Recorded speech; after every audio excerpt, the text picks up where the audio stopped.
Welcome to Saroyan on Screen, a year-long look at the cinematic and television stories of William Saroyan. I'm your host, Chris Garcia. Today we look at Saroyan and MGM after the human comedy. While there was at least some acrimony following Saroyan's leaving MGM after not being chosen to direct the human comedy, it was not actually the end of Saroyan's association with the studio, nor those who worked there. There was, however, some issue between Saroyan and Mayer that Saroyan absolutely played up for the Hollywood gossip mongers. It's true that Saroyan did often refer to Mayer as the con, for what he saw as a bait and switch when Mayer bought Saroyan's treatment for the human comedy but did not let him direct the picture. All this played out publicly while Saroyan and Mayer spoke on the phone, exchanged at least a few letters and telegrams, and encountered each other in person at least once. A complicating factor here was that Saroyan had enlisted in the army and was newly married. Saroyan had been in contact with MGM throughout the production of the human comedy, and one letter in particular showed that Saroyan wasn't happy with MGM and was talking about it. I'm now at work on a new play, tentatively entitled Get Away, Old Man, which I shall produce in New York very early in the coming season. The play is now half finished, and will be finished this Sunday, May 10th. If purchased now by Metro-Goldwyn-Mayer, sight unseen, I will let it go for $250,000. He added that after May 10th, he would be auctioning off the work with a starting bid of $300,000. Get Away, Old Man is a play about a Hollywood executive and a writer. The executive, Mr. Patrick Hammer, hires a writer, Mr. Bird, to write Ave Maria, the greatest story ever written for the screen. The two go back and forth, with Hammer calling in his bulldog fixer, Mannheim, to get Bird to finish Ave Maria. In the meantime, Bird has fallen in love with Martha, a player at the studio, and goes off to marry her, leading Hammer to have to figure out exactly how much it's going to cost him to get the Ave Maria script out of Bird. Story-wise, it doesn't bear much resemblance to the situation between Mayer and Saroyan during the lead-up to the human comedy, but there are some things that make it clear what's going on and who is who. He makes sure to feature a player piano. Saroyan had requisitioned a player piano and a number of piano rolls for it when he got an office of his own on the MGM lot. That fact had been widely reported on in the trades, including by Luella Parsons and Hedda Hopper. That would have made it instantly recognizable that Saroyan was Bird, though many audiences probably would have figured that out anyhow. Much of the audience figured that all of Saroyan's works were autobiographical. Mannheim was clearly meant to be Eddie Mannix, and he was presented as a heavy. Mannix was considered to be exactly that by most in the MGM orbit. He was the legendary cleaner, erasing scandals from Mayer constantly. The real key to this is the way Hammer is presented, which clearly commented on Mayer. The first is that Ave Maria was specifically being written as a way for Hammer to atone for his sinful life and leave behind something of true loving value. Mayer had wanted Saroyan to write a piece that was a celebration of America and full of Saroyan's well-known optimism. That may actually be Saroyan mythologizing himself in his writing, since most of the surviving record of their interaction comes from Saroyan himself. It was clear that Mayer liked Saroyan, enjoyed talking with him despite seemingly have very little time to spend with him. The sinful life that Saroyan wrote about would have been shocking at the time, but today is absolutely old hat. Hammer calls a young starlet with the intention of betting her. In the 80 years since, this theme of an executive seducing a young actress may feel a bit played out, but it was still fresh at that point. Later biographers of those around MGM noted that Mayer, and others, likely abused several of the young starlets, including Judy Garland. That sort of thing was never made public, and if Get Away, Old Man had been a newspaper report or newsreel, it would have been quashed by Mannix. That it was being said in a play made it a much more difficult matter. While Saroyan had written the play, it was not performed until November 1943. While Saroyan had written the play in 1942, it was not performed until November 1943, and not published until May 1944. The existing letters between Saroyan and Mayer seemed to end shortly after the release of The Human Comedy, the latest being April 1943. Saroyan, for his part, claimed that Hammer was not Mayer, but an amalgamation of many Hollywood types. Either way, the play was a flop, and George Stevens, famed filmmaker and later army buddy of Saroyan's, said he couldn't understand how a talent like Saroyan, having written a masterpiece like The Human Comedy, could turn around and write something as bad as Getaway Old Man. And that was from one of his friends. The critics savaged the piece, and it ran for only 13 performances. As noted in our last episode, Saroyan had said he had let go of his anger over the professional differences with Mayer in a letter written after Saroyan had paid a visit to the set of The Human Comedy. Mayer sent a very nice note to Saroyan on February 27, 1943, after the initial release of The Human Comedy to theaters. I know you will be thrilled and happy over the splendid reception given The Human Comedy by the press and everyone who has seen the picture. The reviews are wonderful and all unanimous in feeling that this is a picture the public will love and enjoy, and which will be an inspiration to everyone. My congratulations to you, Louis B. Mayer. It was already well known that Saroyan was unhappy with the picture. He expressed this privately, and according to an entry in his journal from March 10, 1943, he was going to telegram Mayer a piece of his mind. Whether or not he did can't be established today, but by that point it's likely Saroyan was just too hampered by being in the army to send pieces like that to Mayer. Saroyan did stay in contact with several figures who he thinly veiled in the play, including Eddie Mannix. One letter written by Saroyan on April 25, 1944, while Saroyan was with the Army Pictorial Service. This would have been after Getaway Old Man had come and gone through Broadway, though slightly before it was published. It also would have been about a month and a half after The Human Comedy had been released in theaters. It also would have been more than a year after The Human Comedy had been released in theaters. Saroyan notes, "It was most kind of you to remember me, and to let me know, even though in theory at least, or according to the gossip columns, you and I are not speaking, and all that sort of nonsense." His portrayal of Mannix as Mannheim was certainly gentler than his portrayal of Mayer as Hammer, and thus perhaps there were no hard feelings. After all, Eddie Mannix certainly understood that it was show business, and hurt feelings aren't matters for business. Saroyan makes an interesting confession in the letter. "I must let you know that not long ago I got in touch with your people here, and had them let me have another look at my two-reel one-reeler, The Good Job, which I have been thinking of ever since it was made as perhaps the noblest little film ever made, and discovered it does stink. As you and Mr. Mayer put it, I think it was the word stink that burned me up. But stink it does, and there's no use any longer for me to imagine that it doesn't." Saroyan mentioned that Mannix should say hello to his buddies, still affiliated with MGM, Sam Katz, Mr. Mayer, George Cukor, and Music Boy Freed, who he saves for his final name.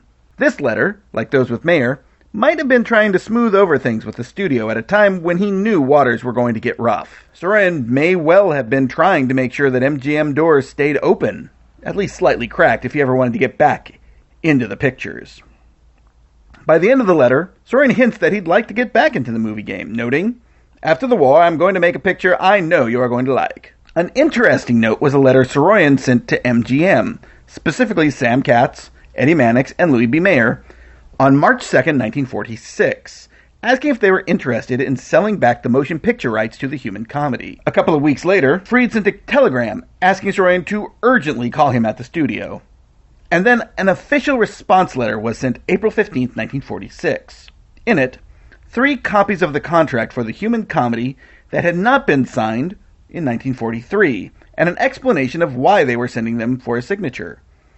It turns out that as Saroyan was away in the army, some paperwork had fallen through the cracks regarding the separation of movie and book rights. It's unclear what Saroyan was thinking about doing with the rights, But this was not the last time he was in contact with MGM on that very subject.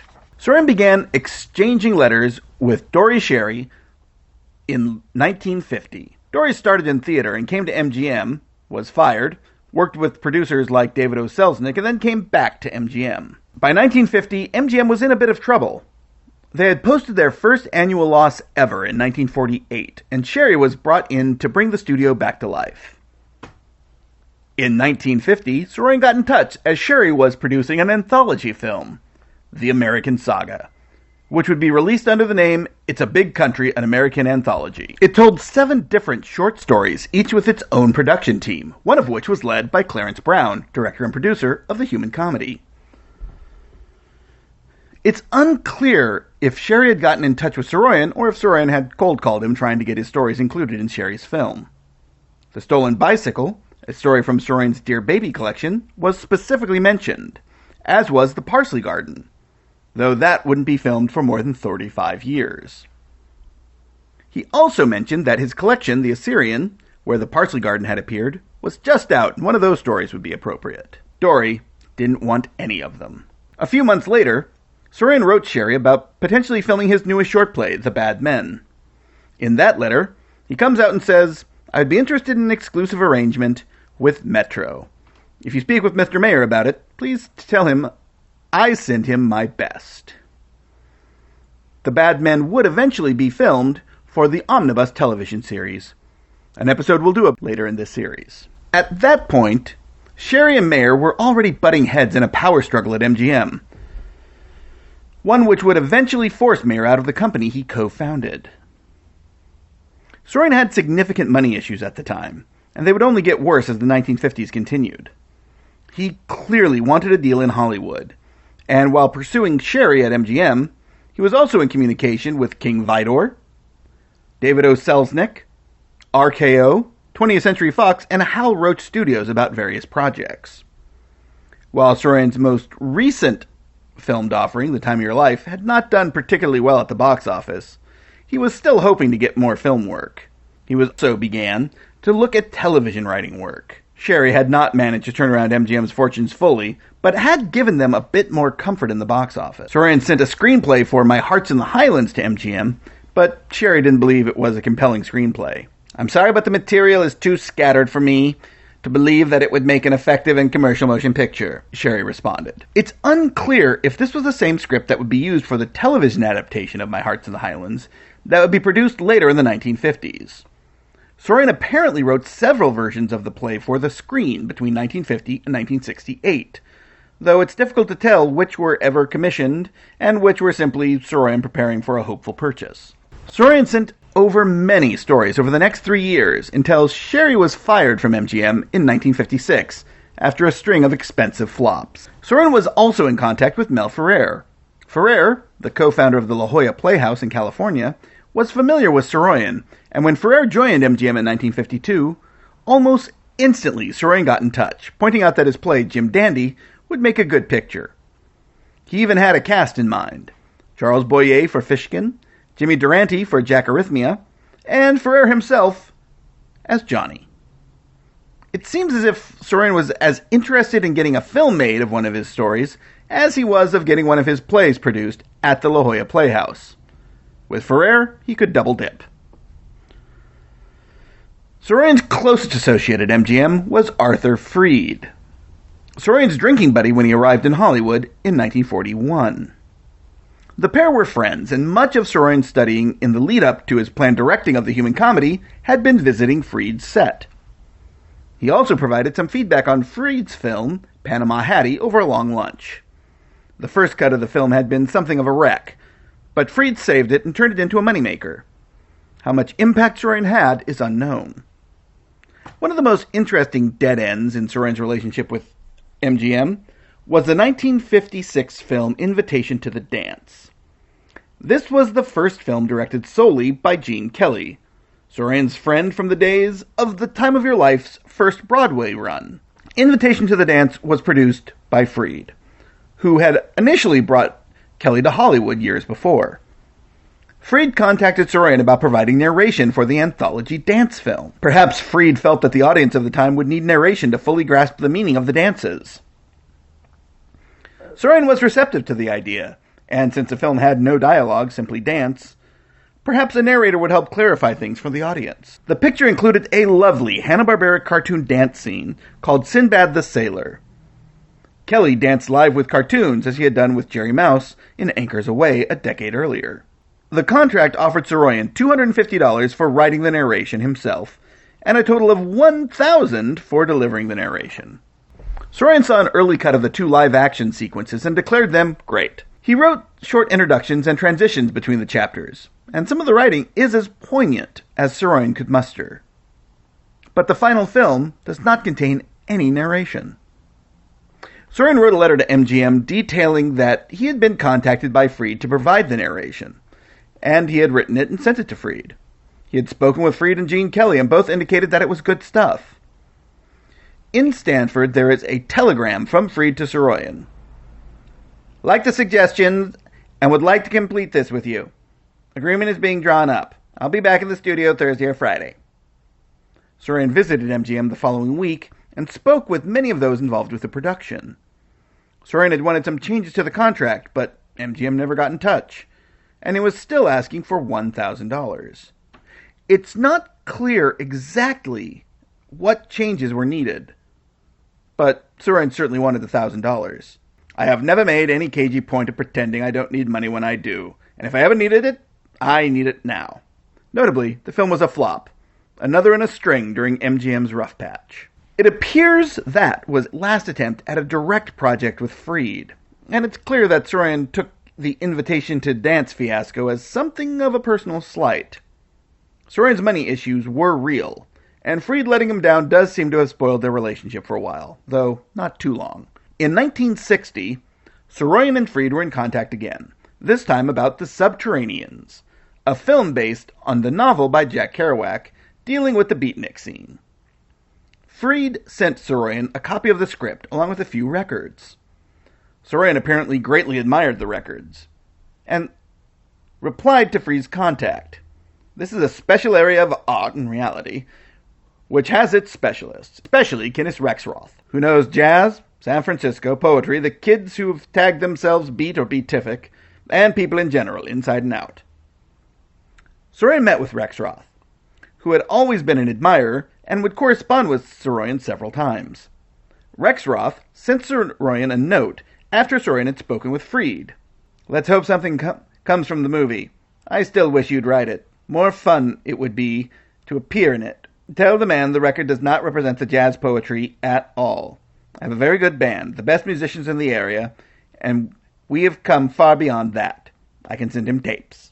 The film was released with Leslie Curran and George Papart starring, and was one of Freed's final films for MGM. Reviews were very negative, and it was also a box office bomb. The soundtrack, composed by Andre Previn, was well received. The Beats, especially Allen Ginsberg, hated the film. Of course, Saroyan was always trying to leverage the human comedy. He was again in contact with MGM about securing the rights for a television series in 1943. He wrote Dore Schare in 1953 to see about getting a copy of the original contract, to find out by reading the tedious text if usage of the title, The Human Comedy, is available to me in a television series, if the characters, along with new characters, are available to me for usage in new situations and stories, that is, in new writing.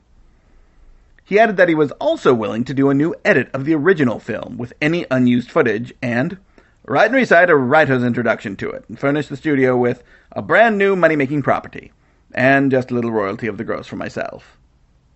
In early 1963, MGM was apparently in the midst of creating a new television series using the characters and setting of The Human Comedy. While the original contact letters are not in the Saroyan papers, a response from Benjamin Melniker, MGM's general counsel, stated, "Since we own all of the rights necessary for us to proceed with the production and distribution of our television series, I trust that you will also appreciate that we cannot make any further payments for rights which we already now own." Saroyan hated that he had sold the rights instead of leasing them, but leasing rights was a practice almost unheard of in Hollywood at the time. Nearly every property was bought in full and in perpetuity by the studio. It is unclear whether or not this led to a pilot that was eventually shown on CBS's Summer Playhouse.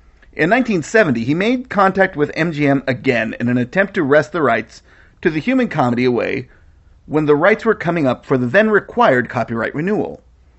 Instead, MGM sent Saroyan a contract, simply stating that he would continue to hold the rights as he always had, notably the publication rights, but that MGM would renew their copyright on the rest. This appears to be Saroyan's last contact with MGM. MGM, at least the MGM that Saroyan had interacted with since the 1930s, died several deaths, though many point to the purchase of MGM by Kirk Kerkorian in 1969 as the end of what would have been Mayer's MGM. Mayer himself had been gone from the studio for 15 years and dead for 12. Kerkorian, who grew up in the same neighborhood as Saroyan and very near the Manassian family, sold off portions of the studio, including their back catalog and lots, and largely used it to fund new mega resorts, such as the MGM Grand. Saroyan, though, would not completely abandon the pictures. Even in his final years, he was working to get studios interested in his stories for adaptation. Next time, we step back in time just a bit to World War II, and Saroyan's time writing for the Army and working with George Stevens in the special unit of the Army Pictorial Service. Thanks for listening to Saroyan on Screen. We'll be back in 2 weeks. Thanks for listening.